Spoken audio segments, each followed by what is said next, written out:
Om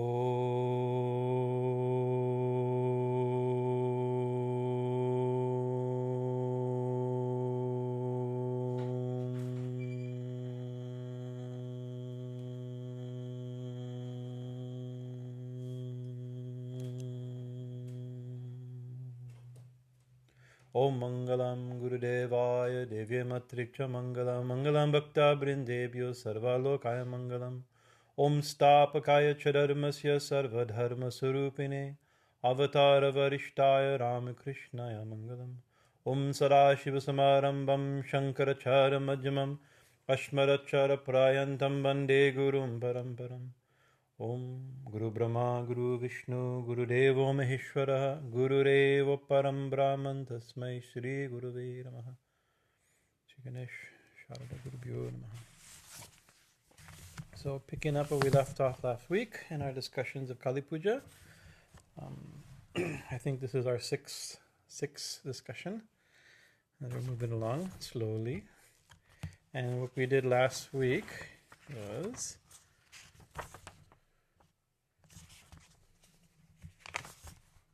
the Guru Pranam. We discussed about the Guru lineage, saluting the line of Gurus, the Kara-shuddhi, the purification of the hands, and the Pushpa-shuddhi, purification of the flowers. In the small book, the next section is called pūjādravya-shuddhi, purification of the materials of worship. This is expanded in the more elaborate pujas. There's several different things that are kind of absorbed into it. So actually, we this whole section is about purification. We mentioned last week that most of puja is purification, right? And so this, especially the next section, it's going through different categories of purification that I think it's what the reason we do all these programs with. Excuse me. I mentioned there's removal of ancestral obstacles, the fencing of the corridors, removal of earthly obstacles, removal of heavenly obstacles, purification of the deity, purification of the paraphernalia of worship. Then there's bhūta-shuddhi, purification of the elements. And so far we've done asana-shuddhi, kara-shuddhi, pushpa-shuddhi, all these different purifications. So the reason it's going through all these categories or process of purification, because in the tantric literature, in order for puja to work, they say in order to work, purification is fundamental, and the Tantra Shastra has mentioned specifically 6 categories of purification, and we've hinted about them. But I think if we just start with mentioning those 6 categories of purification, we'll see how each one of these is satisfying those different things. Right. First is we've gone last week or 2 weeks ago. We did stapana, or purification of the seat, or we did purification of the earth, purification of the asana, purification of the place. So the stapana means purification of the place. Stan means place, right? And so, of course, what makes a place pure, right? Of course, what do? We make a place pure. We clean, right? We purify things like that. But also places in the scriptures, the Bhagavatam mentions different. Krishna says to Uddhava, what makes a pure place. So one thing that will make a pure place is where pure people live, where there's chanting of the Vedas, where the atmosphere, where there's cows roam naturally. Area, I think it describes where spotted antelope jump, right? Right, where you hear the Vedas. These are different things that make a place pure. Some places, you can see, it's like you go. Some places are. I mean, we don't want to be judged. The problem is like in spirituality, we're trying to develop spiritual qualities, like not being judgmental, right? But when you're doing certain spiritual practices, you have to use judgment, not be judgmental, to see what's pure and what's impure, right? You have to be careful, right? In order to do the spiritual practices that allow us to transcend the tendency to be judgmental, we have to also be a little bit judgmental in the beginning. Careful. We have to use our discernment or discrimination, right? So M in the Srimad Darshan, a book called translated as the Apostle. No, M, the Apostle and the Evangelist. It's an unfortunate name, but it's originally called Srimad Darshan. Many volumes. Somebody wrote down what M did to Sri Ramakrishna. He did this. Yatmananda, I think is his name, did to M. Wrote down volumes of journals of M's discussions in his old age. But he would also say like this is that we have to that first what is it called? It's the term sadachar, right? With good conduct, good behavior, good. He says that's the beginning. He said we have to think. Oh, what's clean, what's unclean, what's useful, what's not useful, what's helpful, what's an obstacle, how to remove an obstacle, whose association is good for me, whose association is bad for me. We have to be a little bit discrimination, maybe discern. I think the word Swami Bhajanananda has been used, discernment is maybe a better word. We use the word discrimination has a negative context in modern usage, right? But discern may be a better term, right? To discern between what thing, and also like what is useful, what is not useful, what is good for me. So similarly, for the sake of puja, in order to do puja, you have to be considered what's auspicious, what's clean, what's a pure place, what's the proper place, right? We can go anywhere and do puja. Theoretically, everywhere you go, you're thinking of God. That becomes pure. You can live in heaven on earth if you have the right consciousness. But it doesn't mean that you go into like a slaughterhouse and do Kali Puja, or it's like that's not the proper place. It's a horrible place. The place is by its very nature is impure. Right, to do a pure thing in an impure place, it's the scriptures use the example of pouring ghee into ash, right? Nothing happens. It's like we will make it pure. No amount of chanting makes such a place pure. The stopping of the impure activity, it makes a place pure, right? And in years and years and years of time, right? And slowly, the things can be changed. So you have to. That's what it was.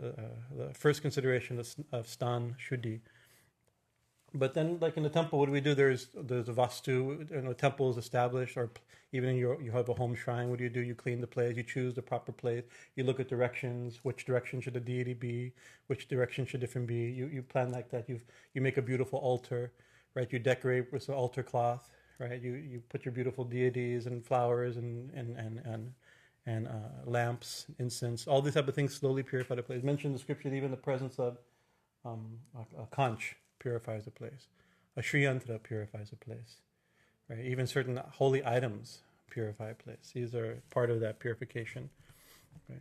And so, of course, once you have a pure place, then you clean the place and you have everything clean. And then there's further, from gross to subtle, then you start by the purification of the earth, raksha-rakshun, so we've mentioned all these things. Purification of the seat. This is the place, right? So mantra-śuddhi. Next one is called Divya-vighna. Dravya means these paraphernalia, the objects we use in worship. So obviously,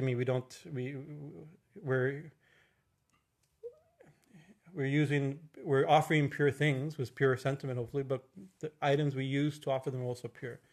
And so you see, like here, we spend a lot of time cleaning and polishing. Right, every month, every piece of copper and brass gets polished.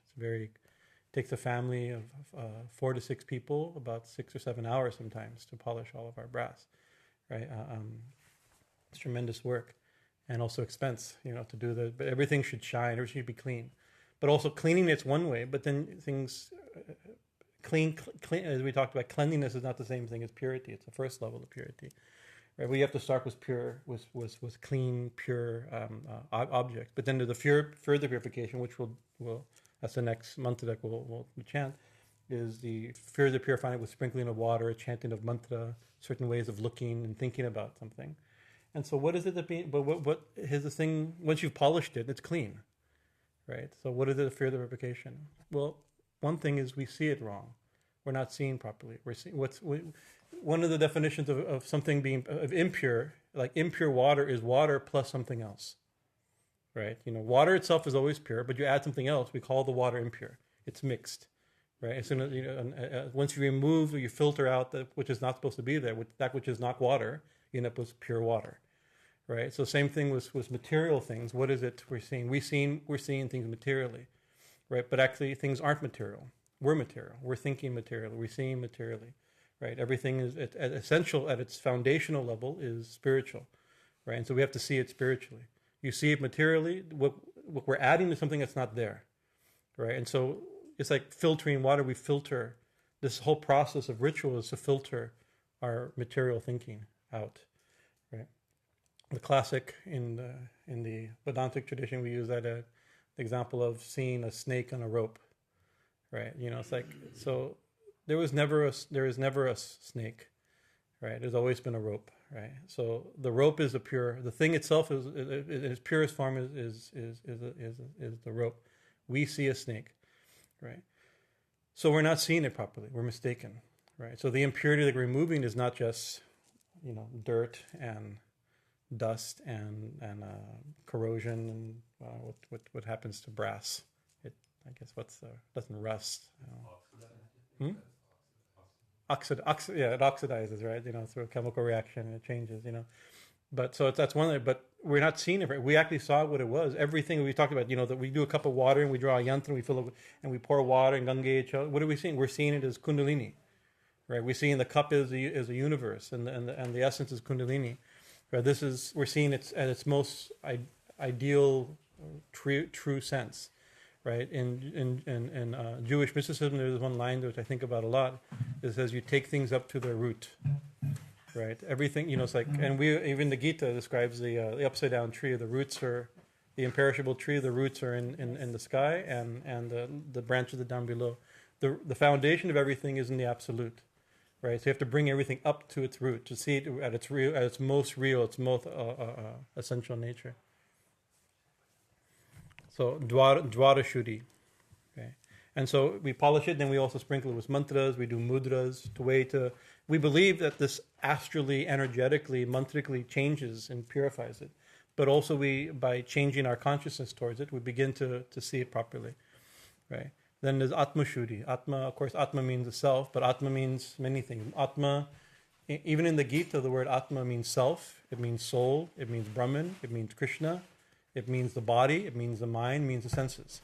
The same word can be used, right, according to its usage, and where we have to understand how it's traditionally used. So here, atma-shuddhi means purification of the body. Atma here means body, right? That's the external level. So again, we bathe, right? And what do? We bathe, we put on clean clothes, hopefully ritually pure clothes. That's another category of thing. We wear auspicious and purifying, energetically significant paraphernalia like beads and kavachas, and bhashma and tilak and the various things like this. This is the whole level of purifying the body, right? Of course, atma is not just the body.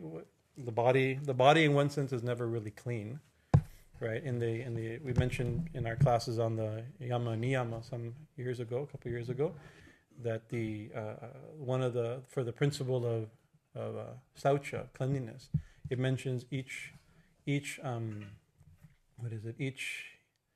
yama niyama has a siddhi, has a perfection one attains when one becomes perfect in it. And the perfection of purity, of cleanliness, is to be kind of grossed out by touching people's bodies. It's a weird siddhi, right? And so Swami Lakshmanju mentions his description of it is very nice. I mean, nice way first time I began to understand. He says, so you take you wash yourself really well and you scrub yourself with a good soap, with a stringent soap that peels all the oils off your body like that. And then you clean your bathtub really clean, and you fill it with clean water, and then you sit in it for 20 minutes. And you get up and you look and the water looks dirty. So you're clean. You scrubbed yourself and you realize your body's actually not clean. It's constantly giving out impure substances. Skin and oils and sweat and all these things are coming off the body, right? So if you begin to think, if I'm being so clean, perhaps even a little bit fastidious, maybe even my friends are thinking I'm becoming a fanatic and not touching anything and bathing 5 times a day or whatever, right? It's like, in spite of that, I'm actually really dirty, right? It makes you a little bit nervous about other people who aren't, who you don't see wash their hands or take baths regularly or clean their clothes regularly and like this. It makes you a little bit. And therefore, that's one of the cities is to be a little bit, kind of burst our little view of the nature of the physical body. That's one thing is that, so washing, purifying the body is at that level of purity. But the body can never be really clean is a problem. So really, it's the mind that has to be clean. Like we know. We always say, purify the body, then you purify the mind. What are the pure? Of course, you say, a pure mind is one who doesn't think any dirty thoughts. That's one way of filthy mind. filthy boy. Anyways, right? Because that's one way of thinking, right? We can think like that. But also in mystical literature, the real impurity, and this will be brought up as we get to mantra-śuddhi, which is a separate thing you mentioned. Actually, we'll fold it into there. So atma-śuddhi is first of the body. Oh, thank you. First of the body, then of the mind, and then ultimately goes further into the self, right? But the self is always pure, right? But so just like removing that which is not the self from the self reveals the purity of the self. So then we have a process called bhūta-śuddhi, which is the next coming up. We probably won't get to it today. We'll probably do that next week. It's really the most important aspect of puja. And all these preliminary things are actually aspects of bhūta-śuddhi only, right? That we purify the self or the elements that seem to cover or condition the self, then we see ourselves pure. We see purely, and our consciousness becomes pure. Stan-śuddhi, dvārvya-śuddhi, atma-śuddhi, then chitta-śuddhi. That's purification of the mind. Right? And so in the Bhagavad Gita, Krishna says in chapter 10, verse 10, or verse 11, something like this, 9, 10, 11, the famous three verses, that it says that first verse 9 says, Machita magata prana, the thoughts of my devotee think of me. Right, that's the first, this is a great symptom, right? And here devotee, in a certain sense, this is somebody of a pure mind, somebody whose devotion is awakened. The thoughts of my devotees dwell in me, right? And they always, and they derive great happiness in talking about me and enlightening each other about my glories, right? They talk. So this is what when devotees meet, we talk about God. You talk about God. We share it. We talk about God, and tushyati cha ramanti cha. And one gets great happiness, satisfaction from this discussion. Hearing about God, talking about God, it's a symptom of devotion, a certain level of purification, right? Then the next verse says, Krishna says, to such a person, then I, buddhi yoga, I connect their mind with me, right? And dwelling within them, I illuminate their mind with the light of consciousness. Right, this is the dynamics of mysticism right there. You think of God, great happiness from that thought, and then from within God illuminates. And so a way we could take that very specific teaching of the Gita and universalize it. We find that in all religion. Oh, God's within. The light of consciousness. This light, the illumination has to happen from within. This is from within their own mind, within their own heart. I illuminate them. So that's a foundational principle of mystical religion, mystical interpretation of religion. God dwells, the truth dwells within, the self dwells within, God dwells within, right? But we don't think within. And the problem, we open our eyes and we see without, right? And God's not saying, I shall come with a light from without and show you and show you and illuminate you. External light does not illuminate us. The internal light illuminates us, right? So yogis have interpreted real mental purification as the mental impurity is thinking something other than God, but not just like, oh, I'm thinking of Krishna, I'm thinking of Mom, I'm thinking of Jesus, not about you guys. That's not the only thing. That's a practice, perhaps, of way internalized. Is the mind has to be internalized, not externalized. We're thinking externally, we've lost it in a certain sense. But how to think externally? We cannot. It's very hard not to think externally, because thinking is about external. Right, our thoughts are based on the contents of our thoughts. Of our thinking is based upon our experiences, right? Our experiences are based upon what the senses bring us, and the senses are pointed outward. That's their nature, right? So it's a very difficult situation. How do you think about internal things? That's not what thought's for. We think about external things. We think according to what the senses bring, and the senses are not pointed inward; they're pointed outward. So that's what they're designed. Eyes are meant to see what's outside, not what's inside. Right. So what do you do when people? What they do? They close their eyes. Right. That's a very strange thing to do. I want to see, so I close my eyes. Right. Because you're not trying to. The problem is seeing outside stops us from. You can't say seeing what's inside, because you can't see what's inside. Seeing is an external action. Right. By not seeing, then maybe something will show itself. When you stop seeing, when you stop hearing, when you stop touching, then maybe you'll can't use that word, but you'll perceive, maybe that's a better word, something different, right? So the real internal or mental impurity is just, you could say thinking outside or thinking, or thought. Thought itself is in a certain type of impurity. Swami Ramdas, I quote this a lot, he says that all thought is dirt. That was his definition. Thought is a type of dirt. Of course, there's clean dirt, and we use, if you're dirty, what do? You take, we use soap to clean ourselves, right? But actually the Vedic word in the Bhagavatam is earth, mud. You go to the river, and still I do, we bathe and we go to the Sangam or to the Ganga, you know, you're not going to use soap in there. It's not good for the river to use soap in a river. What you do, you take soap, you take the mud from the dirt, and you use mud. That's the equivalent, right? So you're using dirt to clean yourself, right? So we use one thought to purify from another thought, right? So we think thought of God, thought of the mantra, thought of these divine things, thought of, like we do it in puja and meditation and study and scripture and in discussion like this, will help purify, make our minds more subtle, purify. But still, that thought is still mud. You don't use the mud from the Ganga to purify and then go out covered in mud, right? You know that. I mean, you can do that, but eventually you need to wash. That's another type of bath, I guess, right? You take the Glen Ivy and cover yourself with a very nice mud or something, right? But then you wash that off. So, or Sri Ramakrishna gives an example: is you use a thorn if you have a splinter, you take another splinter, another thorn, and you take that splinter out, right? So that's, thank God, right? But you don't take that splinter and stick yourself in and leave it in there again. You take that other splinter, you took the first splinter off and you throw it away, right? So he says that Sri Ramakrishna says you use the thorn of knowledge to remove the thorn of ignorance, and you throw both away. This is very sublime theology and idea.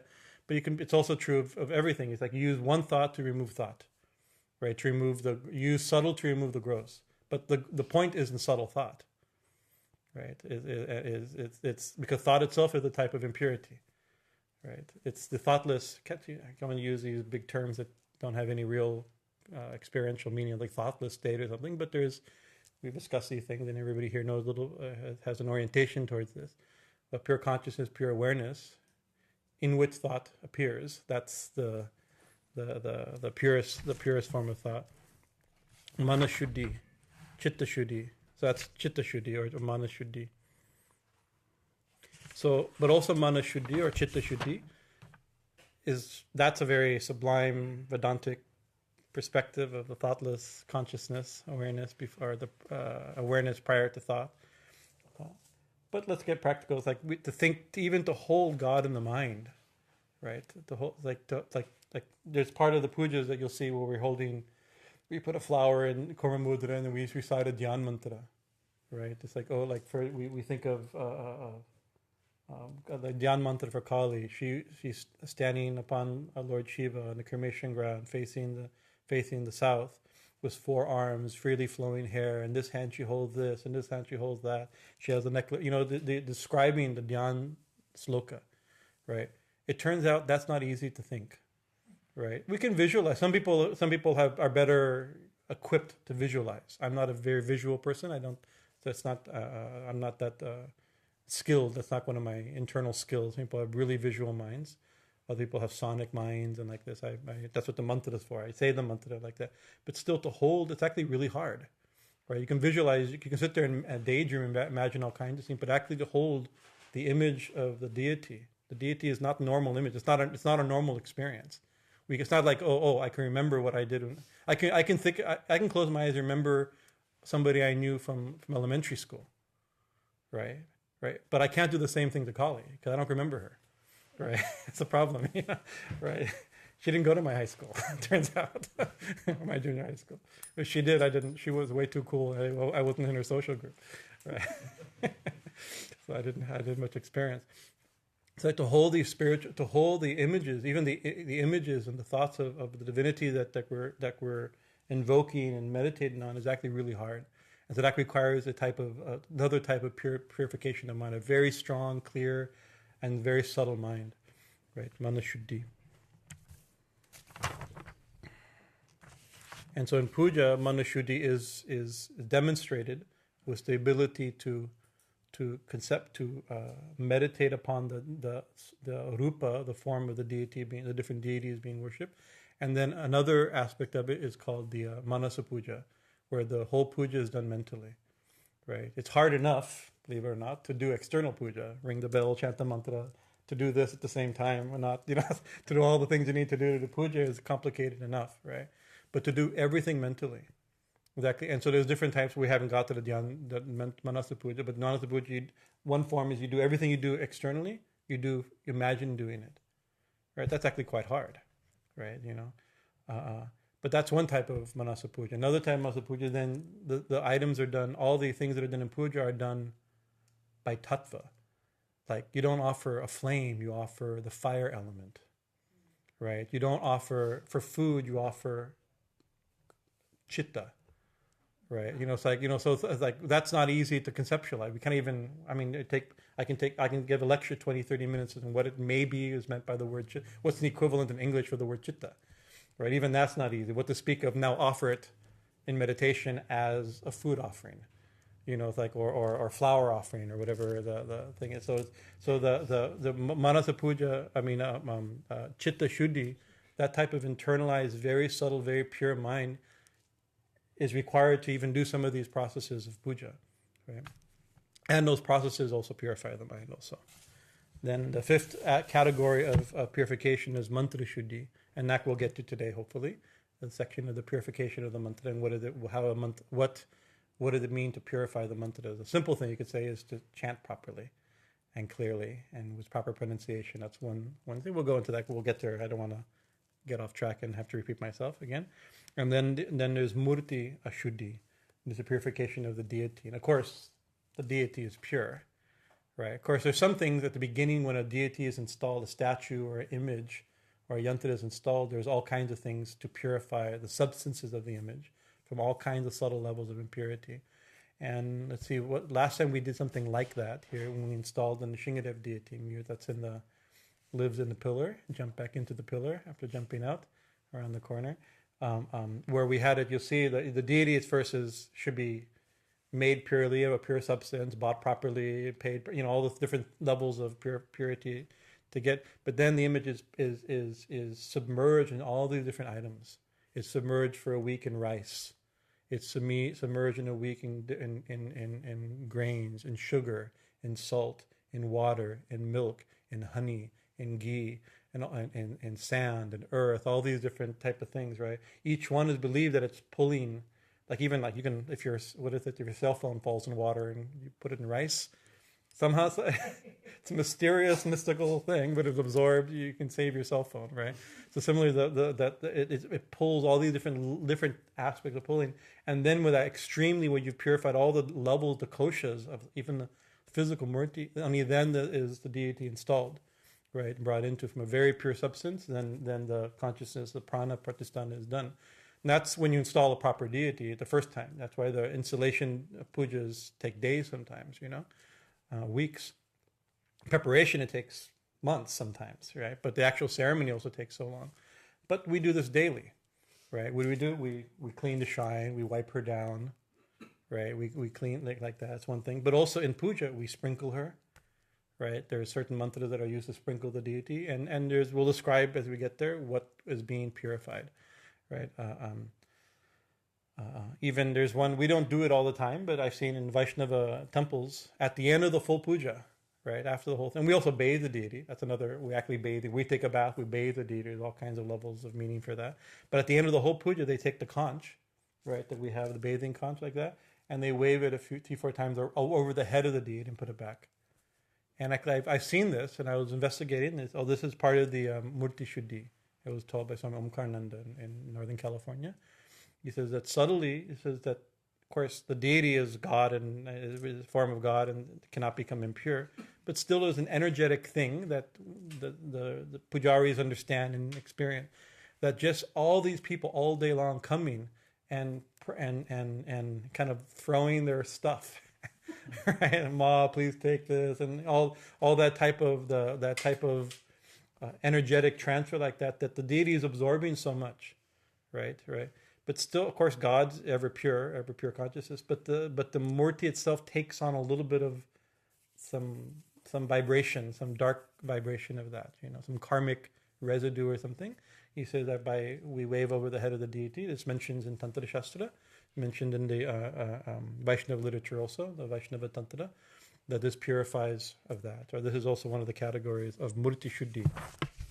So stan-śuddhi, a place, dravya-śuddhi, the articles, atma-śuddhi, body and deeper, chitta-śuddhi, the mind and consciousness, mantra-śuddhi, the mantra, and murti-śuddhi. When these six categories make up to make purity, right? And only from purity, and so we start, all the things we've done is been going through different aspects of these six. So to understand why we're doing all these seemingly ridiculous things, right? And I've spent 6 weeks so far talking about these things, right? We can another 6 weeks if we're not careful.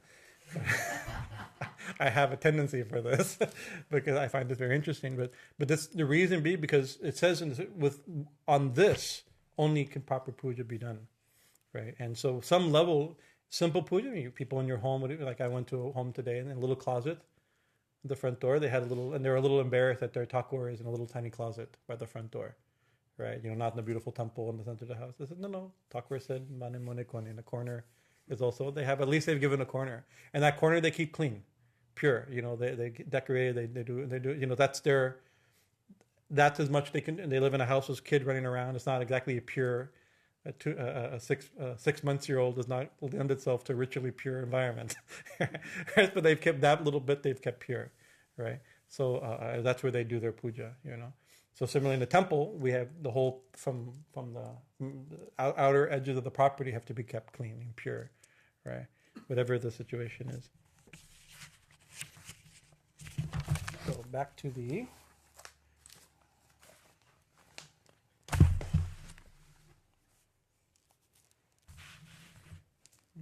Okay. So Divya-vighna-nivārana. This Divya-vighna-nivārana. Vighna-nivārana means removing of obstacles. Like Vighna means like Vigneshwara, the Lord of obstacles, right? Ganesha. So Divya means divine. The removal of divine obstacles. It's a strange thing, right? But here, Divya here would be celestial obstacles, I guess you would say, or astral obstacles. Things coming from,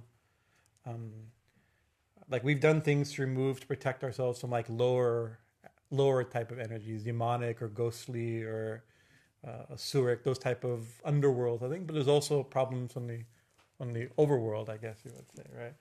Like we hear so many stories of yogis doing something, and then the apsaras come to tempt them. Or the Gandharvas come and cause some mischief, right? That there's so that type of thing. That there's categories of energies or entities, angelic type of beings, perhaps, in different realms, or just in the upper parts of the mind, higher thoughts that that are more subtle than we normally think. We can take it psychologically or externally. But they can also cause problems, right? And you see in all the stories what happens, right? Not only apsaras like that, even Indra, the king of the gods, he causes most of the problems in the scriptures, right? Somebody's doing something, Indra's like, oh my God, he gets, if Swami Bhajanananda succeeds in doing his puja, I'll lose my position in heaven. I better make some problem for him, right? Now it seems ridiculous, but that's why it's Indra. You know whose fault it is. Now Indra has been maligned quite a bit, and in Vedic times Indra was the king of the gods, literally king of the gods. And as other deities became more predominant, the other deities got the stories got retold, where Indra is no longer a very able-bodied king, right? We also have similar experiences. But the story goes actually, there's in the Buddha-vighna also Krishna mentioned something like this. When one begins the path of renunciation for a monastic, then he says that Indra thinking, that he's going to become higher than me. And therefore he sends obstacles, right? Now it's a strange thing to say, what does a sannyasi or a monk or a sadhu have to do? But actually, it's taken, the commentaries on these verses themselves mention that the devas, to which Indra is the king, the devas we believe as Purana-believing Hindus, right? As Bhava-believing Christians or Purana-believing Hindus, right? We believe that there's devas that are controlling the elements and the seasons and like that, and Indra is the king of such deities, right? I haven't met anybody that has legitimate, reliable, and trustworthy evidence of any of these facts. The texts say it. King Indra is king of the deities, right? But we do have, the devas are also considered the senses. And that's, the Vedas, the Puranas themselves mention that. Even in the middle of the stories about Indra and the devas, mentions the devas are the senses also, right? So whatever they exist, we believe they exist externally, but we also have a bunch of devas called the senses, right? And Indra is the king of the senses. This is the ego, the pradami, our seat of conscious, seat of awareness.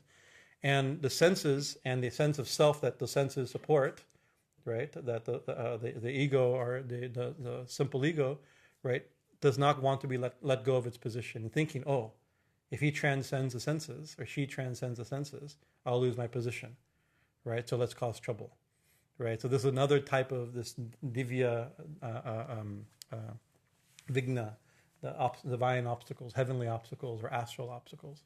Maybe from actual spirits that create some problem, higher spirits, like Gandharvas and the like. Or we also have equivalents in our own mind. They don't have to. The thing is, nowadays we don't need the devas to cause trouble. We cause our own trouble also. The two worlds have collapsed, right? There's a funny, little edgy but funny thing somebody asked Swami Shivananda.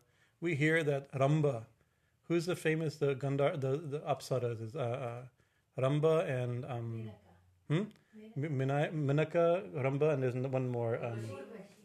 Urvashi, right? We hear, oh, somebody's yogi's coming, and Urvashi comes and tempts them, right? This is the thing. These are very beautiful apsaras. For the right personality type, they may have some lure, right? We all have and so he asked Swami Shivananda, how come this doesn't happen now? He says, now they don't need to come. Right? Just turn on the TV. There's a million, so many things can attract. We don't. Indra doesn't need to send the highest quality apsaras and Gandharvas. Right? It's like any boy will work, any girl will come, any stray thought takes our mind away. They don't need to have dramatic. We don't need such dramatic. We don't need to send the big ones. Any little thing comes, right? Like our problem is not Ramba and Urvashi. It's like every silly stray thought that comes into mind takes the mind away. Every passing person, right? Everything we click on, everything that's in our news feed takes the mind away. We don't need such heavenly distinctions anymore. So, anyways, and in this this is a very, very simple. In puja, what do? We look up. Because we really think of the upper worlds, right? We look up to the heavens, up to the astral world, up to the angelic realms, and we chant the main mantra for the deity, right? Here is Om Hring Sima Dakshina Kalikaya Devi, and we look up. The simple act, right? Because there may be astral worlds full of angelic and bothersome beings, right? Devas and Gandharvas and Apsaras and what are the other ones? Siddhas and I'm forgetting the whole category. There's a whole bunch of categories of these beings mentioned, right? Right. But we can look past them all, right? That's the thing. We can look above heaven, above those worlds. We look directly towards Ma, or we look past them or through them, or at their reality also, or just remember and also just putting the mind in that realm and thinking of Ma immediately destroys. Right, she destroys any lower thing. She also transcends any astral thing. Om Hring Kring Sumadakshina Kalikaya Devyai Namaha. And then there's a thing we clap you probably have seen us do. We do this. You're snapping or you're like this, right? What you're doing is and you use the word pat. We mentioned pat is a very aggressive. It's like a pat, pat, pat, right? What it is doing, you're removing things from the three realms, right? And we have many realms. There's 118 worlds in Kashmir Shivers. There's 18 worlds in classical Vaishnavism. There's all these different categories. But generally we say three worlds, right? That's a common thing. And that's our normal world of experience, right? The kind of astral mental realms. And then the heavenly, even above that, the heavenly realms, right? The three worlds. Tripura Sundari, Tripura, all these, we use this word Tripura, the three main realms. Bhūrvuvah Swaha. These are the first three. But actually the real mantra, Om Bhūrvuvah Soha, Maha, Janaha, Tapaha, Janaha. There's many, many more worlds. We mentioned the first three is sufficient. That's the three of our, we have to go beyond heavenly. We don't even know what that is. This is beyond our experience. And so we removing any obstacles and sealing and destroying with an aggressive sound and an aggressive mantra, an aggressive mental attitude, the three to the three levels. Pat, pat, pat, right? And then the digbandhana. Then digbandhana, dig means directions, right? The 10, we think 10 directions. 8 cardinal or cardinal? Cardinal directions. Cardinal is different, I think. We have the cardinal directions: east, north, south, west, south. Those direction. And then there's 2 extra above and below, right? So you see, usually we snap. We usually don't. When you snap like that, but we're snapping with the ring finger. It's a little different. Sound. I don't know if it's why exactly. There may be some reason, but I actually don't know the reason, right? Where you snap, you go put, and then you move each direction. Put, put, put, put, put, put, put. You've seen this, right? And then above put and below put. Sometime I've seen people do the first 4 put, put, put, put, and then they do the middle ones. I think it's just style, looking cool. There's some cool people who do puja. They don't do everything.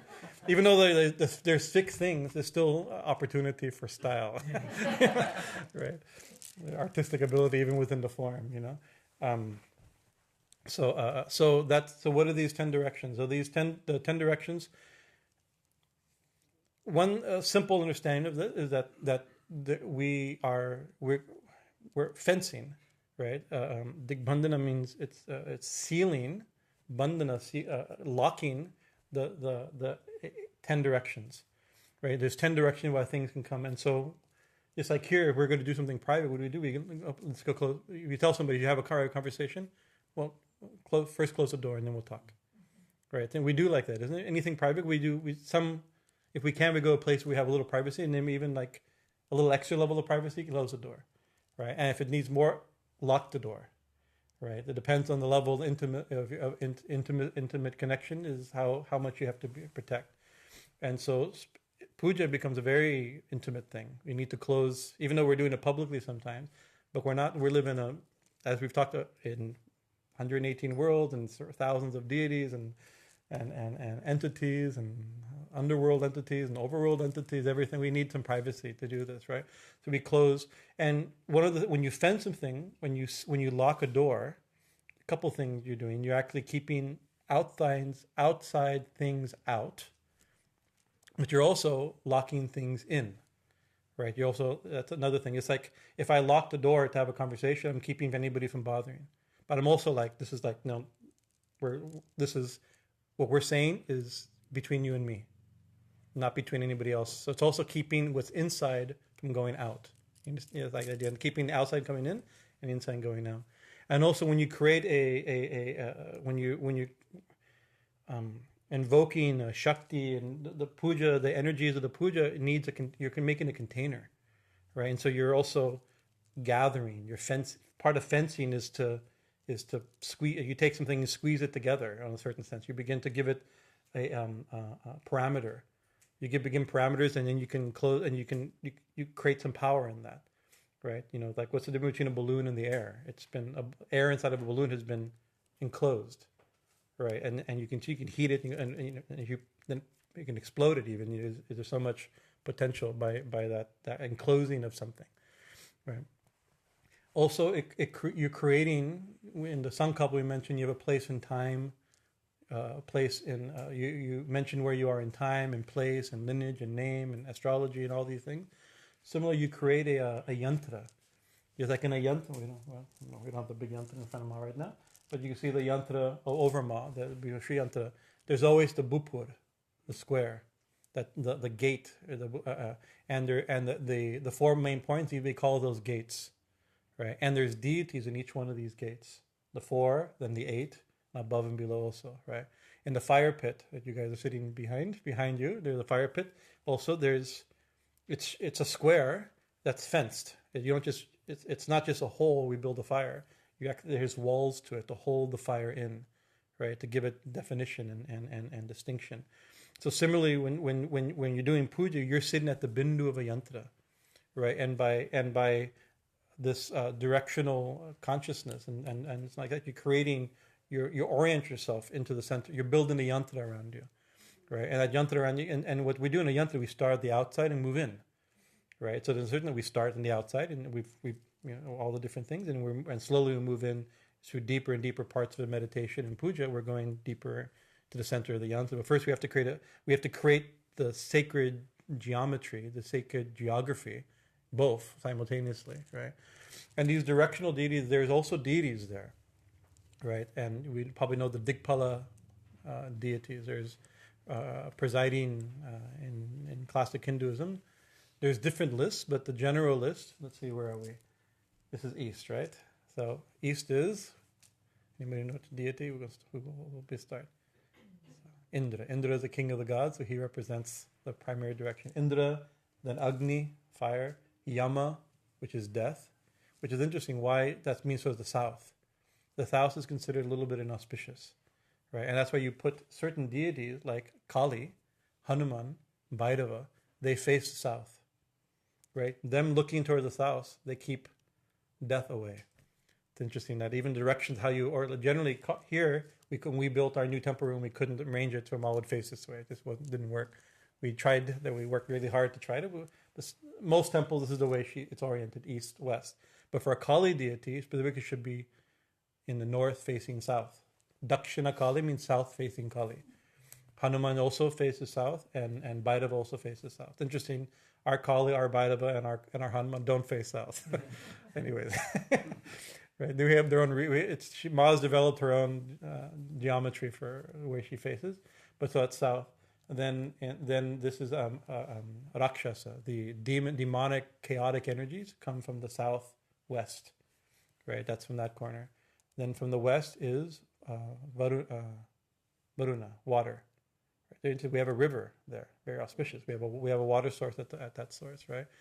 Vayu, then Kubera, god of wealth. This one, Ishana, means Shiva. Shiva is sitting in the Ishana Kone. Right, Shiva's, and as you see, usually we see like in a duni, the Trishul is put in the south, in the north. What is it? Northeast corner. Thank you, northeast corner. That's Ishana Kone, and then Brahma below and Vishnu above, or the other way around. I'm forgetting just now. These are these are directional deities. Now they're there, and each one's their weapons are also mentioned. The deities are invoked. Their weapons are also mentioned. Right, but also it's another. So they're protected, but another thing is that when we start thinking direction and in consciousness, what does it mean? So in Shaivism, they have this idea also that when the pure consciousness of Shiva expands, it expands as time, space, and causation. Right, that the whole creation or the whole manifestation is conscious expanding. When it expands perceived as the realm of space.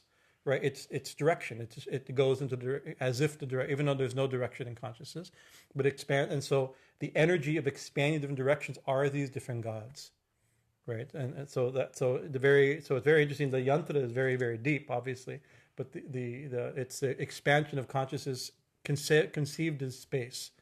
And so so Indra and Agni and Vayu. These gods all have other meaning and other functions in classical Hinduism, but here it's like the very expanding of consciousness itself into time and space. So very big thing, but the simple thing is invoked and thought of even with the simple act of sealing the quarters, right? And also we can think of that we're also putting weapons in each one. We're locking each one. We actually on the outer skirts of the temple we have trishuls all pointing out. Right, you probably haven't noticed them. They're subtle, but they're there. If you look around, you're like, oh, you may have hit one with your car and knocked it off the wall. Some of them aren't there because they've been glued. People have hit the wall. One of the things that falls off, we hit our wall. A little trishul, we have to redo them. The idea that we're sealing this place from anything inauspicious coming in, any disturbing energies coming in. Right. We also have deities at the gate. We talked about the deities of the doorway.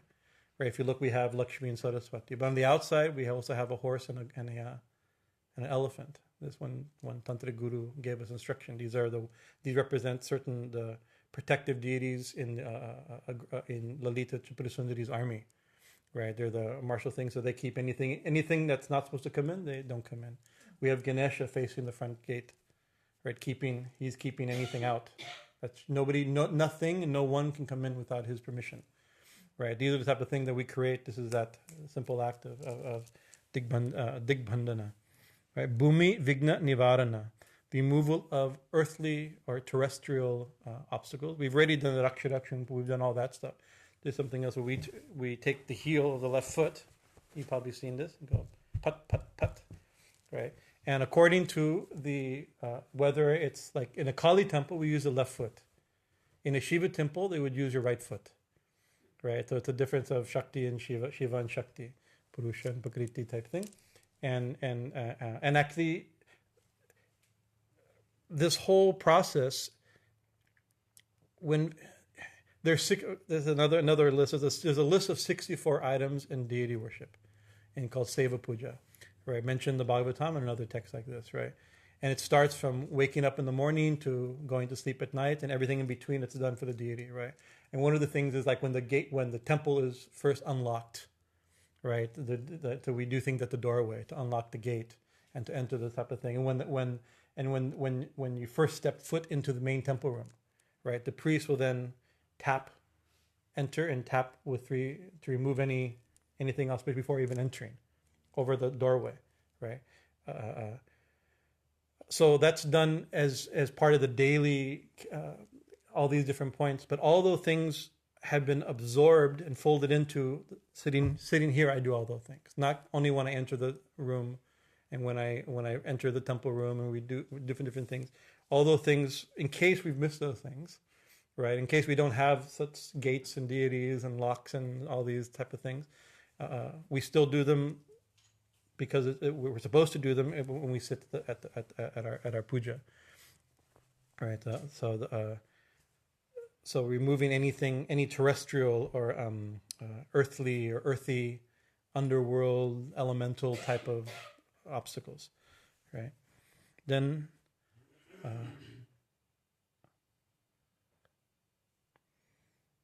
amtarolsha-vighna-nivārana, removal of heavenly obstacles.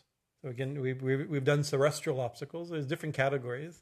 Now it's heavenly obstacles, right? And this we take a flower or a kusha grass and we sprinkle up, again, like that, with Om Astraya Pat. Astra means weapon. So it's like Pat is not necessarily a weapon. Pat is a mantra. It has a particular quality to it, has an effect. But when you add the word Astra to it, your weapon, people have, we have this term, we weaponized, we have, there's uranium and there's weaponized uranium or something like that. Something has been, in a way that's been used, that something can be done with it. So the mantra pat has been used literally as an aggressive weapon, a mantrastra, they call it, a weapon mantra, right? Om astraya pat, and we sprinkle water, the same way to remove or destroy any inauspicious or subtle disturbance. Right, devatā and pūjādravya shuddhi. This counts as 2 of those shuddhi purification standards, categories of the paraphernalia and of the deity. Right, we sprinkle water on Ma and the altar, and the Ma, the altar, and the paraphernalia. And we usually do this with using the also Om and Pat, but with the Bij mantra of the deity being worshipped. The main Bij mantra. So an example here is Kali, her main Bij mantra is Kring, the Kriya Bija. So Om Kring Pat, and you'll probably seen where we sprinkle Om Kring Pat, then Om Kring Pat, Om Kring. You're sprinkling different things. So we're purifying the deity, the statue. As we mentioned, there's subtle things that happen in the statue. Not only are we supposed to purify, wash her, and clean her like that, but subtle things, astral, absorbed by being even looked at with impure eyes, and people, the karmic transfer that happens, we mentioned that can be purified. Then the same thing with all these different, the altar and different pictures, and then the paraphernalia we're using. And back to bringing things up to its root and seeing things where they are. Actually, Ma is the deity of Kali. It's pretty obvious. She's Kali. Of course, she appears like a statue, but she's Kali. She's not a statue. She's Kali. Right, and all the holy things on the shrine, they're also, this is a big surprise, they're also Kali, right? And all the paraphernalia we're using, the flowers and the pot and the water and the candles like that, they're also Kali, right? That's the thing, right? And therefore, that's why the mantra of the deity is being used here, right? You're actually seeing where we believe the mantra is charged, which is the mantra of Kali and the aggressive mantra Pat, and then we sprinkle in it and like a weapon, and it's destroying and removing any inauspiciousness. But what's the inauspiciousness? It may be some devotee here looked at her wrong, like, and then you have this drishti type of thing, right? Maybe we're cleaning that, right? But also we're looking at her wrong.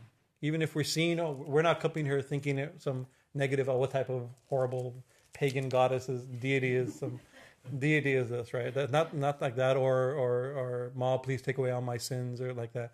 Maybe it's just, we know she's Kali, but we don't see Kali, we see a statue. We don't see holy yantras, we see pictures, right? We don't see Kali, we see stuff. A pot, a water pot, and like, people look, you have nice puja things here, not like, like we're not seeing properly. So that's the drishti, that's the inauspicious sight. We're seeing things, even we're looking at spiritual things with devotion, but we're not seeing things properly. And we sit for puja, we're not seeing things properly. We have to see things. Actually, the lamp is Ma, the water is Ma, the seat is Ma, the image is Ma, the mantras are Ma, the paraphernalia is Ma. We have to see it properly. And a lot of the things we're doing with mudras, that we'll do as we go along, is to bring out what it actually is. And then we see for what it is. Like in the Bhagavatam I mentioned, Krishna says, how do you worship the Ganga? Right? There's mentions all these, you worship, there's different things as I'm worshipped, Krishna says, in the Ganga, in the sun, in yantras, in images, in the self. He mentioned all these categories, and he describes the distinguishing feature of each one of these pujas. So me in the sun, in the Ganga, what do? We take water from the Ganga, and we do tarpan, right? Argya and tarpan. We worship the Ganga with Ganga water, right? That's a very significant thing. So that's actually what's going on, right? We're worshiping Ma with Ma's things, not just Ma things. Things is also a mistake. I think that's a way of correcting the fundamental mistake. You think, these are all hers, right? That's better than these are mine, and I'm going to use them in my little worship for Ma, like it's like they're hers, they're her thing, but that's better. It's a correction thing, but they're not hers. They're her. Everything is hers, right? That's true of everything, but we can't. It's not easy to think that, and maybe we can try. And actually, the idea though, everything is Ma. This is not a type. We talked a little bit today with Madhuri. This is actually not. This is not we can sometimes think, this is my spiritual practice. This is not sadhana. This is the result of sadhana. Right, in your actual sitting meditation, your worship and puja, then you think of Ma. Then you have to think this, right? And the result of that, then the rest of when you think that in closed eyes, then the result of that is you see it with open eyes, right? When you see that in puja, then the result is in everything. You mentioned Swami Shivananda They said Swami Shivananda never knocked over a glass or broke his glasses or knocked over a pen. Everything was so full of content. He could have been, this pencil's God. Right, but he knew who God was. He saw God. He through years of tapasya, right? As a result of which, then he saw that the pencil was God, right? So this is the result of sadhana. But in puja, that is the sadhana itself, right? And we sometimes say everything is sadhana, especially sadhana. So everything is puja. That's okay, especially puja. Puja is really puja. Sadhana is really sadhana. Meditation is really everything's meditation. Okay, we can talk like that. That's a big. The thing is, we can talk like that and never do real sadhana. I don't do puja because everything's puja. Right, I don't go to temple because God's everywhere. It's like that's okay, but if you can see because what they're saying is true, and therefore there's some benefit, there's some shakti to it, because at least they're saying something that's theoretically true, but it's not experientially true. The people who said that, that's the highest. This is the result of the highest realization, not the beginning feel good idea that we absorb a few philosophical things from India and absorb it to make it our own and use that to justify not doing spiritual practice and actual changing, right? This is what happens. So this is the process of actually seeing the things that we're using in puja as bringing them ritually through meditation, through mantra, through concentration, seeing them as divine. The result of that, hopefully, is we begin to see everything, the truth about everything. Jiva Goswami, Rupa Goswami. I'm embarrassed I don't remember. I mix their writings up a lot. haven't studied them recently, so they're not distinct in my mind right now. So the Jiva Rupa Goswami in their literature made a comment also that first you see Krishna in the temple, right?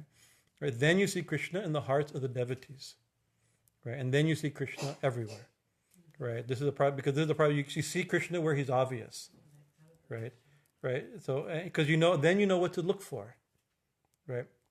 Like Sri Ramakrishna said that while air is everywhere, you feel it in front of a fan, right? So you know, oh, this is air. But if you don't know what air is, you're only experiencing air. You're only touching air. But if you don't know what it is, you're experiencing it, but you're not experiencing it, right? Obviously, we're all experiencing air, but if you don't know what air is, you're not consciously experiencing anything, right? But if you know once you know what air is, like something distinct, like a fan or somebody blows like that, then you can see, oh, that's everywhere. Once you know what it is, then you can see it everywhere, right? So there's a process, a science of understanding directly, a direct personal experience. Puja is one such thing. Meditation and puja and sadhanas, these are the methods that are given, right? So purifying is also purifying our own wrong attitude, right? Our aggressive, our drishti, proper seeing. Abbot George, he said in one place, he says, and he has a book called Namakripa, the mercy of the name. It's a collection of these statements about holy name, very beautiful, very inspiring. And he says, those who think that I have that the name and God that God's name and God's form are name and form, they've fallen from reality. Right? He says, God's name and God's form are not name, nor their form, they're God. This is his point. Actually, God's name is not a name. Name is something that points to something, right? Indicating God's name is not that. God's name is God. And God's form, form is something that we know what form is. I can give a whole lecture, but actually God's form is not a form, it's God. God appearing this way, perhaps it's our limited reading of it, but the proper reading, we see it as God. The form of God, is infinite. It's not, and to think that it limits God, that's the wording. Those who think that to name God or give God a form limits God, have fallen from reality. That's the point. Right, actually, God's name and God's form is God. This is the way we have to understand that, right? And the other example I've used, I think about a lot, is I told several times from Neem Karoli Baba. Somebody said that, by saying Ram, that's limiting God. God's infinite, and Ram is a name and a form and a story, right? And so then he let the conversation pass a little bit and not answered his question. But he said, "Can you please bring me some water?" And the boy went and got him some water. And he says, "I didn't ask for a glass, I wanted water." And to the person's like, what do I do? How do I, right? It's like the glass, I didn't ask for a glass, right? So similarly, it's like, but there's no way to bring Maharaji water without a glass. That's the way, so to say, that glass is limiting water. It's actually, we say things like that, but we're actually quite foolish to say such things. The glass of water is water, and it's revealing water. So the names and form, these things are not limiting God. They're the revelation of God, right? From that's the way, at our present moment, this is the way God's come to God. God's obvious. This is the fan. How we feel the air. Okay, I'm actually doing pretty good. This is mantra-śuddhi. Also, then we do kring kring kring, and then we do a called Dhenu Mudra, and we the deity and everything we do with this mantra and we chant the mantra kring. Again, the Bij mantra for the deity. We'll talk about that mantra later, right? But this Dhenu Mudra, very cool. Dhenu. Anybody know what Dhenu means? You know what that? Udder. It means a cow udder. Dhenu. Kamadhenu, the cow, the wish-fulfilling cow, right? So, and we'll go into mudras at another time. We can just talk about mudras one day. It's a very fascinating topic, but. A mudra, one of the things that mudra does, it expresses an intention, right? And it also expresses an intention that we don't know how to express. Like we know certain mudras to express. If you want to cuss somebody out with a simple show of the finger, we know we've been trained culturally to do this, right? Or we can be angry, or all these different things to express humility and greetings and anger and upset or cursing or whatever we want to do, we can do as mudras. But there's also mudras that express feelings that we may not know. We don't know what they look like in our hands yet, right? But we can connect those. So one of which is, this is the feeling, this is the intention. Turn to nectar, right? This is the intention to make everything nectar, right? To amrita, right? Is that that's actually an internal bhava that can happen. This is just like saying I greet you with respect, right? That's something we've connect. We know what that is, and we know this is one way to do it, right? But turn to nectar, this is one way to do it, right? This is a way of invoking, pouring, converting something into nectar. So what is it we're converting to nectar? Actually, we're pointing towards Ma, to the deity, and to all these images. We're doing, and with the mantra Kring. Kring is a mantra for Kali herself. And so the nectar is Kali herself, right? And nectar amrita is both nectar and amrita means immortal. Amrit, not death, right? So everything, mrita is another name philosophically for materiality. Everything created, everything has a beginning, has an end. Everything that comes together is pulled apart, right? No name, no form, no experience, no thought, no feeling, nothing, no body, no universe, no creation itself will last forever. Everything is constantly changing, right? It's coming into being, existing for some time, decomposing, and disappearing, right? Transforming and disappearing, the 6 main changes of everything, right? So amrita is not that, right? So we can say, we drink the amrita, then we attain immortality. These are unpopular ways of consuming, or the nectar of immortality.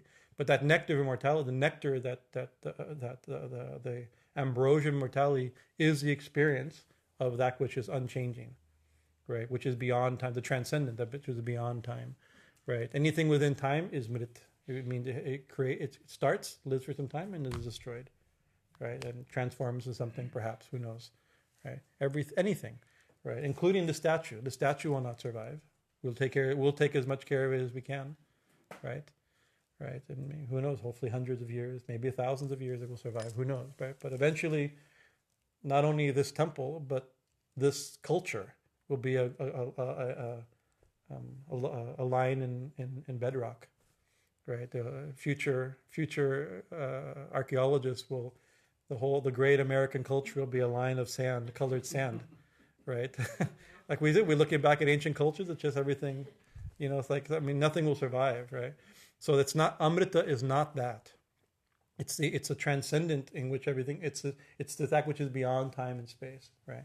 So when doing that, we're making that, or we're seeing it as that, infusing it, washing it, soaking it in that consciousness. We want the eternal to shine through amrita.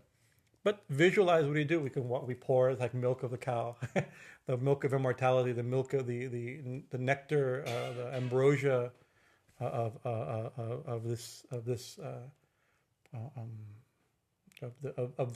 immortality immortal is not the right immortality is not of the timeless, or the reality beyond time. So I think we will get the mantra-śuddhi. So mantra-śuddhi is purification of the mantra. And this is done in many different ways. And so one of the ways mantras are pure or impure, right, is one of the ways a mantra is pure is by hearing it from an authorized source, means initiation, or some guidance like initiation, right? And so that's the first thing. So one thing that makes a mantra impure is having not received it properly, right? Because then the power is not fully there. There's something. So and so this is true especially of bij mantras.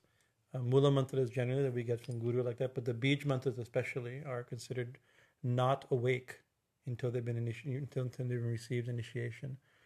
And the example that's given again and again is that of a banyan seed. A banyan seed, you've seen these huge, gorgeous banyan trees, right? You ever see the seeds are like mustards? They're like a mustard seed. They're tiny little seeds, right? And so that means, think about that little tiny seed has within at least potential. There's other things added to it, obviously, but the potential for that huge banyan seed is in that seed. Banyan tree is in that seed. And that banyan tree will produce in its life tens of thousands, if not millions of seeds. each one of which is potential to create banyan trees. Each one of those potential to create tens of thousands or millions of seeds. Or if you think about within that one little seed, the potential is seemingly infinite from our perspective, at least unlimited or unending. Potential is there, right? But if you take a banyan seed, hopefully I'm being correct, and the botanist will correct me, but I believe this is true. It is true of many different type of seeds. But if you take a banyan seed and you plant it in the ground and water it, you don't get a banyan tree, right? That's not the way banyan seeds work, right? Like many seeds, they have to be eaten by a bird, right? And then it goes through the digestive system of a bird and be pooped out, right? And then the banyan seed will come. I first learned about this in Boy Scouts in Joshua Tree camp out when I was 10 in Boy Scouts. There was a ranger who gave us a little lesson, and she was looking at different types of scat, different type of coyote droppings and raccoon droppings and things like this, right? And I mean, trying to give some education. We're like, oh, gross, but still the point is there. And you see, it's like look, it's full of seeds. This coyote had eaten so many, and he says, that coyote I know ate this type of bush. This type of bush, it eats these berries. And this bush only will reproduce if it's eaten by a coyote, right? So this is why we're very protective of coyote. If we lose coyotes, we lose this tree, this bush. We lose that bush, who knows? I mean, the effects may be long-lasting, very complicated, right?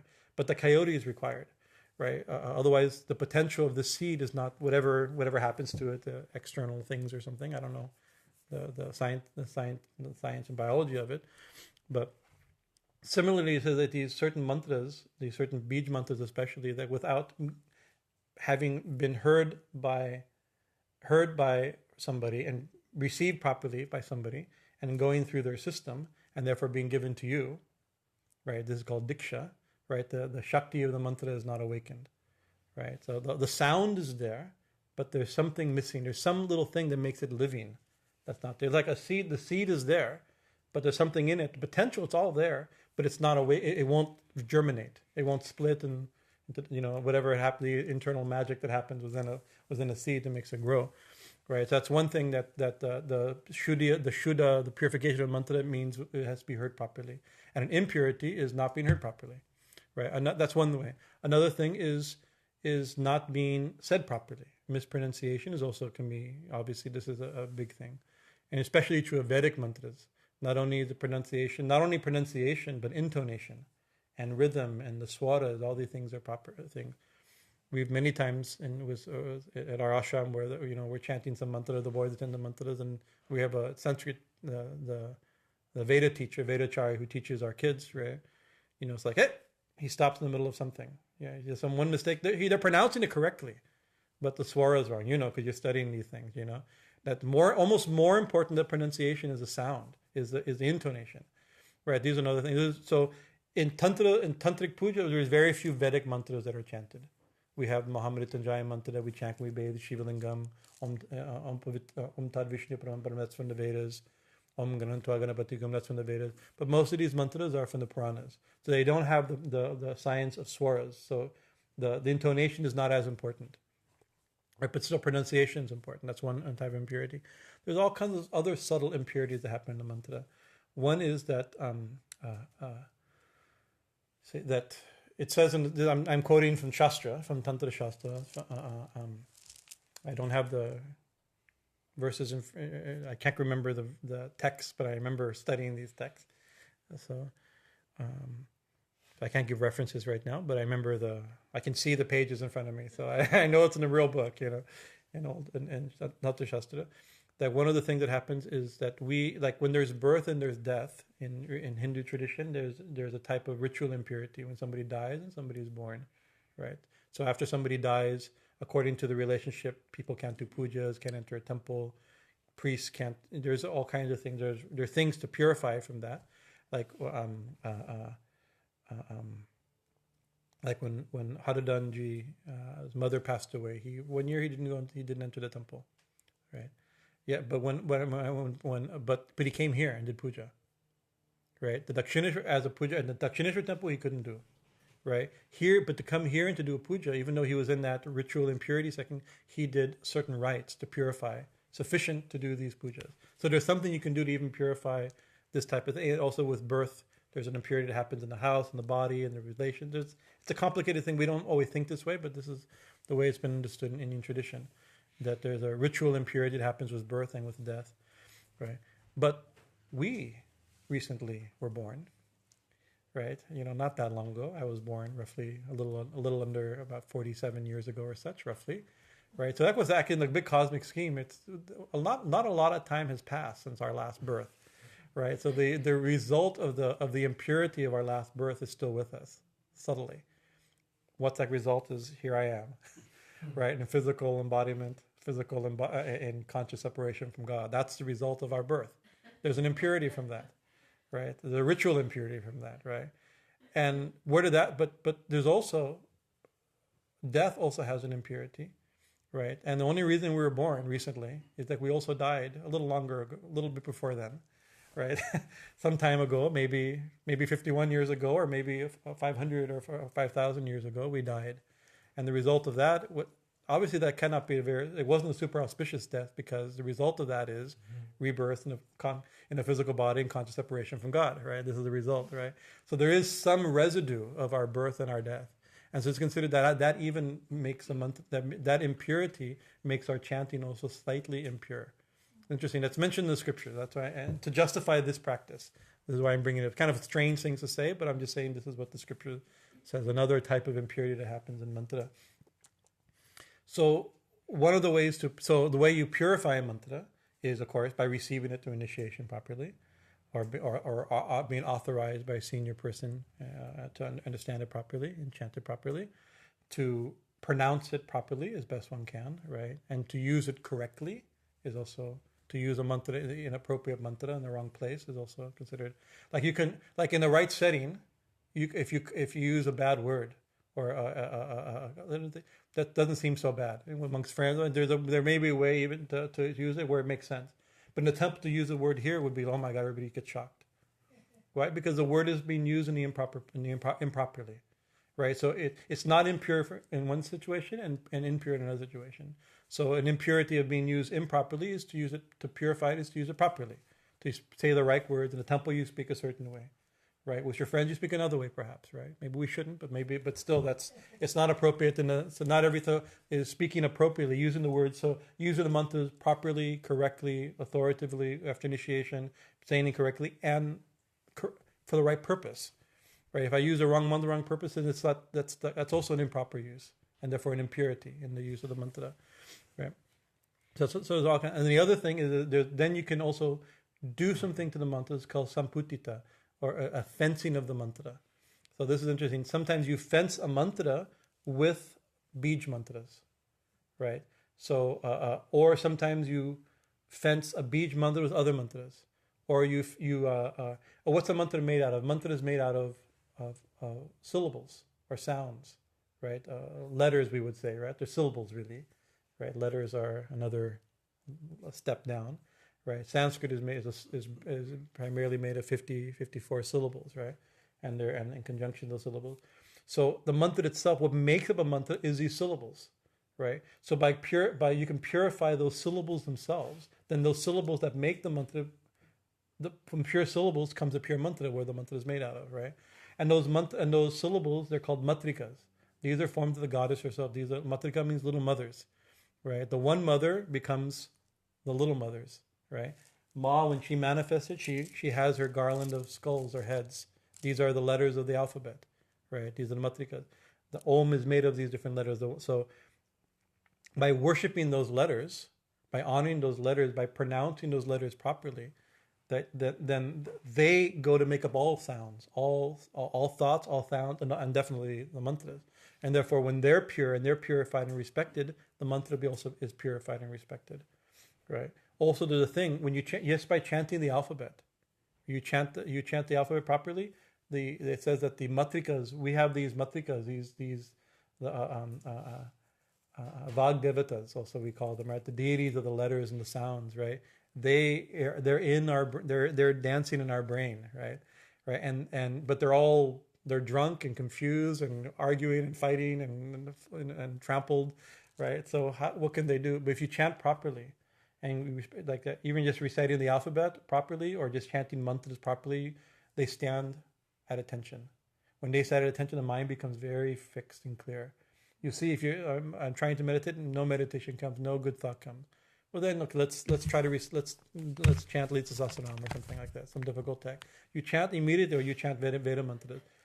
By the end of it, you're like, your mind's completely different, right? All those deities stood up, right? That itself is created a type of meditation. The sound, the very sounds have been awakened. So similarly, we can purify, like for the main mantra of the puja, is Kring, this bij mantra, right? In this puja, right? According to the deities being worshipped, right? So how do you purify her mantra? You can either take Kring and fence the main letters of the alphabet. For instance, Krim, Krim. Krim, Krim, Krim, Krim. Krim, Im, Krim, Krim, Im, Krim. You can go like this and fence like that. So therefore you're using the mantra, the bij mantra, to give Shakti and energy and purification for the syllables of the letter. That's one method. Another method is to switch it. Then you fence the bij mantra with the letters of the alphabet. Krim, Krim, Im, Krim, Im, Krim, Im. Like this, right? That's the other method, right? That's what's used in this particular part of the puja. And this can be done in a simple form. In our daily puja, we do it simply by doing the varnas of the mantra, the categories, right? The different categories of Sanskrit. It's in different sections. Okay, I'm stopping. So krim, kam krim, kam, cham krim, kam, tam krim, tam krim, tam, pam krim, pam, yam krim, yam, sham krim, sham. These are the main sections, like this, right? Or you can do it more elaborately with all the every letter of the alphabet can be done. That takes longer. So like Durga Puja, Shama Kali Puja, we're doing that form of the thing. The longer, the more elaborate the puja, the more it's done, right? So that's part of mantra-śuddhi also. So it's and sometimes there's different mudras can be done. Sometimes we do it with yoni mudra, right? And because from the cosmic womb, these sounds are emerging, right? So we're worshiping that womb with the sounds themselves, right? Bringing them back to their source. We're trying to take these sounds to their purest source. So that's actually, if you want, Ganga is always pure. She's always holy, but she's not always clean, right? In Calcutta, and if you may not take the water and drink it. You may bathe in it, thinking that will purify you. We know it will purify it because there's other things in it, but underneath, independent of all that other stuff that's in the Ganga, that's been thrown in the Ganga and poured in the Ganga, there's also Ganga, right? She's always pure, right? So that part's purifying, we know, right? But if you go to Gangotri or Gomukh, right, then the water is 10% pure, right? If you go to Gomukh, 30 seconds earlier it was ice. It goes from ice to water. You can't get cleaner than that, right? Or higher up you go like this, right? So similarly, you also by doing this, you're by taking the bij mantra and connecting to it comes from the alphabet. The alphabet comes from Om. This is Ma's primary rupa sound, right? So it's bringing it. You're bringing the mantra. You're taking the mantra at its closest, purest form, right? By the end of time, our words here become all polluted, right, and jumbled, right? But mantra is very pure speech. Right, it's from Saraswati's Veena, Saraswati's crystal mala, Saraswati's Veda. These are all symptoms of the mantra sound, knowledge that it's very clean. So this is also purification of mantra, is to take it at its purest form. And we go from the matrikas themselves, from Ma's original rupa, from the goddess Saraswati and her Vagdevatas, her primary rupas. Even in the Sri Yantra, very close. There's 64 billion devatas in the Sri Chakra mentioned, right? There's many hundreds that are worshipped when we do Navarana Puja. But in the center, very close, at the innermost section, are the deities of the alphabet, right? They're around the first triangle. They're on the triangles right outside the first triangle, you could say, right? So literally, they're very close. So by worshiping them, by pronouncing them properly, then the mantra, it's sound, its consciousness, its meaning, all the things that mantras are, at its most pure, at its most pristine level. Hari Om Tat Sat. So next week, God willing, we'll continue with the circle of fire and some other level. Yes, tell me. A couple of points. One, Okay. when you're saying about pronunciation, but then there's a mantra that you say at the end that Yes. asks for forgiveness. So that's very no. So that's an interesting point. So this is interesting. So there's different ways of using mantras, right? And some people there's people who it's tantric mantra shastra, right? By the power of the mantras, we'll accomplish something, right? Because mantras proof mantras have a power, and we think, oh, if you do this mantra properly, you'll get this result, right? The mantra itself is a powerful karma, right? And it has a karma pal. It has that's why hymns will have the pulstuti. One who chants who chants Mahalakshmika Stotram 3 times, one will get the great wealth, one the ego will be destroyed, one will get happiness and health, something like this, right? And maybe that's if you chant it properly, this is the result. That's what the authors or the people who gave it said that. Maybe it's a symbolic, maybe it's just what it is. Swami Paramananda, he talks about he gives an incredibly sublime interpretation of this Shiva Mahimna Stotram. And we get to the Pulstuti, right? He says, maybe it's nothing more mystical than you get to go to heaven, Lord Lord Shiva, and be happy in this life, and have children if you want children. It could be that simple. Because the mantras have a result, right? They have the result of like it says, those of you who worship Ma, it says in the Kalika Purana, those who say Kalikaye, O Kali. One mantra, many mantras have this, the mantras will have this like that. One who says that mantra, right? He says that the result of that has to come. That seed will have a fruit, right? And the fruit of that, he says that mukti will be in the palm of your hand. And he says, what to speak of dharma, artha, and karma, if mukti is already accomplished, right? So we chant that mantra, no mukti, right? Because maybe the fruit won't come. Thakur, you have a tattooed on your body. This one great you take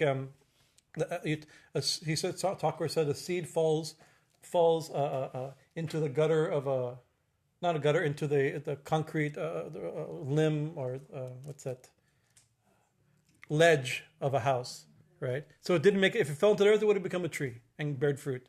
But it didn't, it fell into the concrete. What to do? But that house, as we all know, nothing survives, right? That house will eventually fall.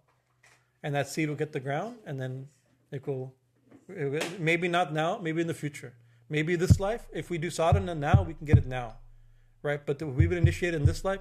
In one life, it will happen. It has to happen, right? So that's the mantras have an effect. They'll have to come. So sometimes we think, if we chant the mantra properly, we'll get the result, right? And that's probably true. If we chant the mantra, but there's a danger in that, because if you're counting on your proper scientific application of mantra to get the result, then we're in danger, because then if we mispronounce the mantra, we won't get the result, right? If we're using the mantra ma, like for instance, ma, I use this example because I have a funny or horrifying story about it, right? It depends on how you look at it. I took it as at least educational, right? We have a CD called Namakripa, right? The Kirtan CD from our big puja. Very beautiful. I think I like it very much, right? In the beginning, on stage at the Kali temple, Om Trambakam Yajamahe, and I played it for Swami Omanand Puri, one very nice Swami, like we know in India, one of our heroes in India, and in Ujjain. And I played Swamiji. We did a new CD. We'd done it. I put it on. I had a little. That time was a Walkman. Got on a Walkman, and he goes, "Oh, horrible!" And I was like, "What do you mean horrible?" It says, "You're praying to Shiva to kill you." Like, oh no, what did I do? He says, Mrityor mukshya mamritat, not mamritat. Mam amritat means give me immortality. Mamritat means kill me. Right?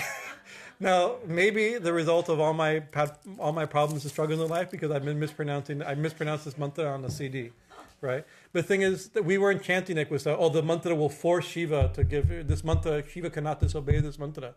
Right? Maybe it's a case, but that's not what we're chanting. It is a praying, Lord Shiva, please bless me. He knows what I mean, and I know what I mean. He knows what I mean, right? Lord Shiva, please bless me with the fruit of immortality. Liberate me like a fruit falls from a tree. We have the mood of the mantra, right?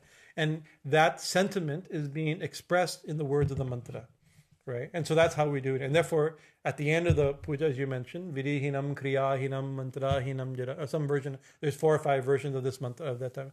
It means, Lord, I don't know what I'm doing, which is also true, right? And I'm not doing it right. Whatever I'm doing, I'm not doing right, right? Mantra-hinam, I'm not chanting proper mantras. Vidhi-hinam, I don't know what I'm krihanam, I'm not doing it right. I'm not doing right, I don't know what I'm doing, I'm not saying it right, right? We just start with that assumption. At least we'll end with that assumption. Maybe we start with the idea we'll try to do it right with proper knowledge and proper mantra, but by the end we know we're not doing it right, right? And therefore it says, but being offered, because I've done it out of devotion, you please, paripurnam tadastumi, you consider it complete. You accept it as if it's complete, right? I've done it out of devotion, therefore you accept it the way I meant it. But if you don't do it out of devotion, you're doing it out of science. This is a science. This mantra leads to this result. The mantra get that result. You may not get the result, right? And God forbid, because then a mispronunciation means. So if you're doing what they call kama puja was a selfish intent, even a personal subject, like I'm doing this sadhana to get this result, right? Then there's some danger. It should be done properly, very carefully. And sometimes, usually, what happens, people do that, they hire somebody. I know people who are like, oh, there's an astrological thing you need to do in order your husband's in grave danger. There's something happening and there could be a great accident. So we need to do special Mahamrityunjaya Havan and special pujas like that. There's a Puruscharana Mahamrityunjaya. I know one lady's like, oh, I don't have time to do it.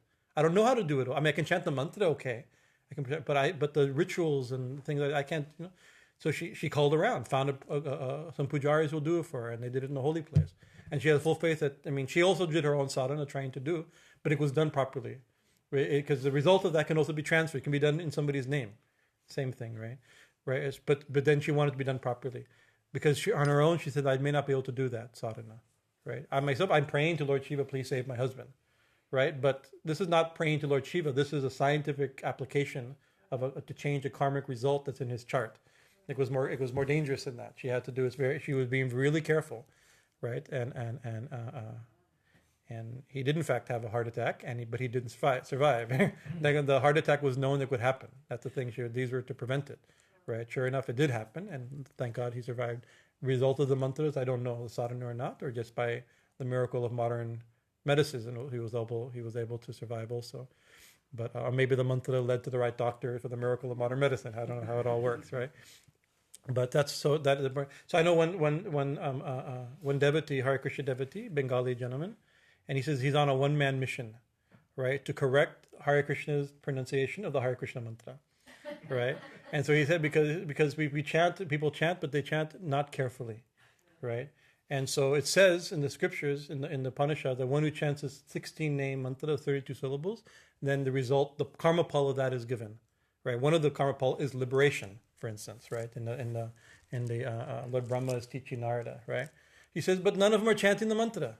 How will they get the result, right? And I stuck in my mind. He says, let's say I said, but they're doing it with devotion. He says, nothing to do with devotion. Devotion means do it properly. It was the thing, right? I don't believe, but actually, if you sit 2.5 hours and mispronounce a mantra, at least 2.5 hours you're thinking of Krishna. It's still meditation, right? But you're not getting the full benefit of the power of the sound of the mantra. The mantra itself has a power, right? And he said the example, I still remember this. He says, out of great devotion, you misdial a phone number, again and again. Your intention is to call the right person, and you have all the right intention, but you don't have you're not dialing the number correctly. That's stuck in my mind. It's a very interesting point. So part of devotion is learning what the correct number and pronouncing it properly, right? So sometimes people use, it doesn't matter what I do, I'm doing it for devotion. Right? I always found that a very interesting thing. That's true. Devotion is more important than what you do. But if you have devotion, you do it properly. You try to do it properly. You learn to do it properly. Right? People are like, it doesn't matter how I pronounce my mantras, or it doesn't matter what I'm doing because I'm doing a devotion. It's like God's not lucky to have us. It's so weird, right? There's a right way and a wrong way of doing things. I'm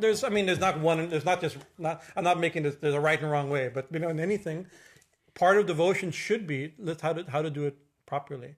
Not only because we do it, but also the idea, this is another thing we haven't really talked about, the real bhava of puja, right? Why are we doing it? Like I will give a very complicated, and I have advanced, complicated knowledge of what mudras do, right? And how they manipulate prana and how they move with chakra and the element and all this very fascinating things, right? But the scripture says the reason we do mudras is to please Ma, right? So this does something maybe, and we can say, oh, this is rechanneling this this particular nadi and connected to this nadi and stimulating a muladhara and moving. I mean, it's doing all. It's like moving like a switchboard operator. Does each mudra moves energy in different ways, right? But the bhava is like, why are we doing it? Oh, this is pleasing to Ma. This pleases her to show these mudras are for her pleasure. So actually, everything is done only to her pleasure, and so that means that we should also do it as best we can. We're not even doing it for ourselves. We're doing it for Ma's pleasure. And if we're doing a dance program for Ma, let's do it. Let's be trained properly. And of course, Ma will like whatever we're doing. Our little child sing. We go to a class recital. Little children. Like it's very sweet. The winter break, the Christmas recital at school, and you have the 8, 9 years old singing. And in one sense, it's like horrible, right? In one sense, it's so wonderful.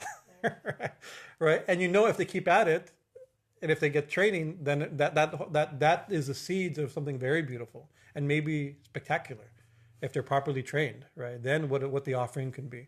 But if somebody says no, what that person has spent 12 years studying and tens of thousands of dollars in lessons and so much austerity, so much training and sacrifice, that what I do is the same because I do it out of my own expression. It's hard to. I have a hard time. I hear these things all the time. I have a hard time hearing those things, right? No, it's true. Your expression is devotion. Great, right? But proper training, proper knowledge, proper doing is very impressive, right? And it counts for a lot. We sing, we do kirtan, we're doing it out of devotion with limited training, right? But once in a while we have people, there's also people who have training but don't do it out of devotion, they do it out of profession. Then we can at least appreciate the training, right? But those who've years of training, of sacrifice and like that, for devotion, that's very impressive. And you see the culture, the power of that is quite incredible, So anyway, that's a long... Now it's your fault. I was on time. I can't answer simply. Is the problem. How do you want to touch that?